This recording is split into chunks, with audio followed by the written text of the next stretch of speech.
أول ما بديت أسوق الكورسز الخياطة والباترون اللي أنا بعمله، كنت بقول للستات هتوفروا في ميزانيتكم. وبعدين دلوقتي في الوقت اللي أنا فيه ده بقول هو أنا زي كنت بقول كده أصلا؟ عارفين اللي بتتعلم خياطة عشان توفر في ميزانيتها عاملة بالظبط زي اللي بتتعلم تطبخ عشان توفر في ميزانيتها. هتلاقوها بتحط الأكل بالحلل كده على السفرة. قليل قوي الستات لما هتعمل سيرفيس كده وتخلي يعني شكل السفرة يبقى شيك. لأ يعني خلاص طبخت، فالغرض من الطبخ حصل، توفير الميزانية. الخياطة مش نفس الشيء. الخياطة دي عبارة عن how to maintain lifestyle محترم، يعني آه، ازاي ألبس شيك، ازاي الميزانية اللي أنا كنت بحطها في ملابس جاهزة finishing بتاعها مش أحسن حاجة تتحط في قماش، وبعد كده أنا بقى أعمل أحسن نوع finishing. أنا أظبط بقى كل حاجة. ستات زمان لما كانت تتعلم خياطة كان الهدف كده إنها تلبس حسب البادي شيب بتاعها. القماش لازم يبقى أرقى حاجة في الدنيا. finishing طبعا محصلش. أنا فاكرة الأستاذ بتاعي ربنا يديله الصحة كان دايما يقول اللي انتوا بتعملوه ده أنظف مليون مرة من اللي بيتباع في السوق. وهو صح، لأن أنا في الفترة دي بنزل ألف كتير بتفرج على الموضة. أنا ممكن أشوف الحاجات دي أونلاين، بس أنا حابة فكرة إني أبقى أونلاين وأروح المولات، يعني أشوف كل حاجة، بتفرج على الحاجات المعروضة في المحلات.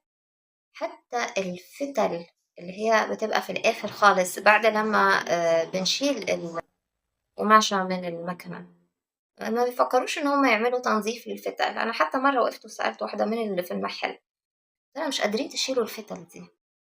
ايه لما نشوف نشيل حضرتك. قلت لها ازاي بتشيلوا ما كل الهدوم فيها فتل اصلا؟ هي عموما مش شغلتها، بس هي فكرة ان الواحد عينه اتعودت انها تشوف الحاجة نظيفة. وللأسف في ناس كتير قوي فاكرين ان عادي ان الهدوم بفتل مش مشكلة. صح. انا في الفيديو ده هقول لكم تip صغيرة قوي وحلوة قوي لطريقة عمل فينيشينج، سواء بتشتروا جاهز او بتحبوا تخيطوا. في طريقة حلوة قوي لعمل فينيشينج مطلوب ومهم في أي قطعة ملابس سواء بنطلون أو خوذة، واحنا بنركب فيها الكم. فاتفرجوا على الفيديو ده هيعجبكم قوي طريقة التدريب اللي أنا هقولها فيه. الست الشيك تحب تلبس كويس قوي وكويس، يعني من جوه وبعدين من برا. فلما هي نفسها تدقق وهي بتشتري أو هي بتصنع لازم تاخد بالها من التفاصيل دي. شايفين هنا الخياطات بتاعة الكم مع البالطو ازاي متقطعين؟ ده الفينشنج النظيف. والست الشيك تحب تلبس كده، ما تحبش ان هي تبقى الخياطات عندها مرحلة. انا على فكرة كلمت في الموضوع ده قبل كده ووريتكم في فيديو ازاي كنت بعمل جامب سوت ستايل كلاسيك مع كاجوال، وكنت بعمل البنطلون وبرضو الخياطات بتاعتهم كانت متقطعة. انا قلت على الملاحظة دي قبل كده، بس انا دلوقتي هوريكم تدريب بسيط قوي تعرفوا تطلعوا منه النتيجة اللي انا بوريها لكم دي. حاجة سهلة ما فيهاش اي حاجة، يعني هنجيب بس مجرد 4 أقمشة. انا عايزة اعمل الشكل اللي فيه التقاطع ده، 4 حتت قماش مربعة. انا عايزة اعمل الخياطة اللي انا وريتها لكم، الخياطات المتقابلة دي.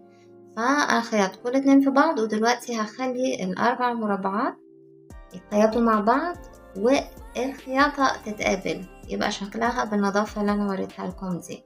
أول حاجة أنا بس هفرد الخياطة اللي أنا عملتها دي، حاجة مهمة قوي في الأول عشان لما تيجوا تعملوا التدريب لازم تكونوا مفتحين الخياطات في الأول. وبعد ما تفتحوهم خالص حطوهم على بعض. هوريكم ازاي بقى تحطوهم بحيث لما تيجوا تخيطوا ازاي.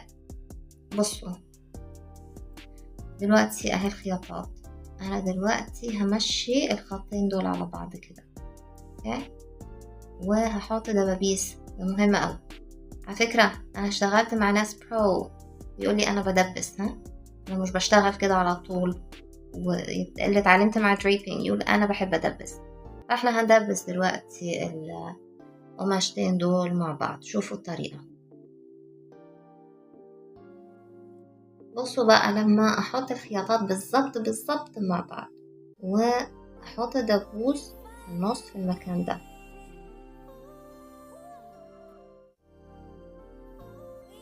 انا دلوقتي عايزة اخيط خط مستقيم واحد صح؟ اوكي، بس انا هبتدي من المكان اللي فيه دبوس.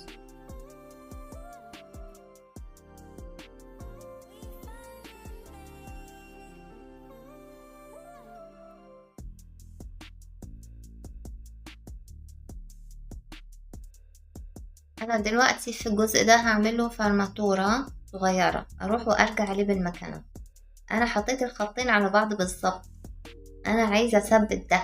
بصوا شوفوا بقى انا ليه بديت في النص، انا باكد على الشكل ده في الاول، بعد كده اكمل شغلي بقى براحتي، امشي في الاتجاهات اللي انا عاوزاها، لكن ابتدي باني اكد على اني اعمل الشكل المتقاطع ده واكمل بقية شغلي عادي بقى.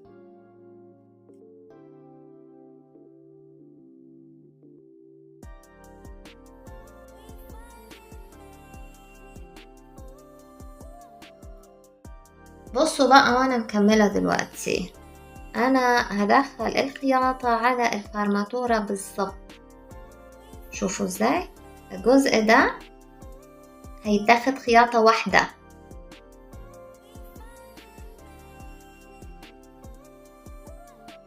هو ده بقى اللي اسمه finishing نظيف فعلا.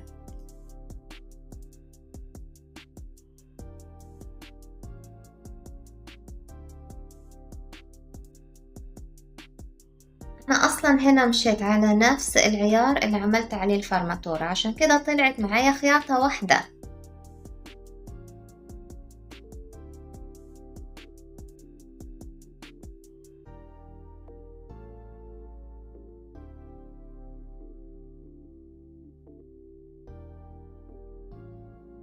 كده حققنا الهدف وعملنا التقاطع اللي احنا عايزينه، زي ما قلت لكم بنطلون او بنركب كم، كله بيبقى بنفس الطريقة دي. تفتيحات الخياطة طبعا هي اللي بتبين الشغل احسن. انا فتحت الخياطة وهو ده الشكل اللي احنا عايزينه،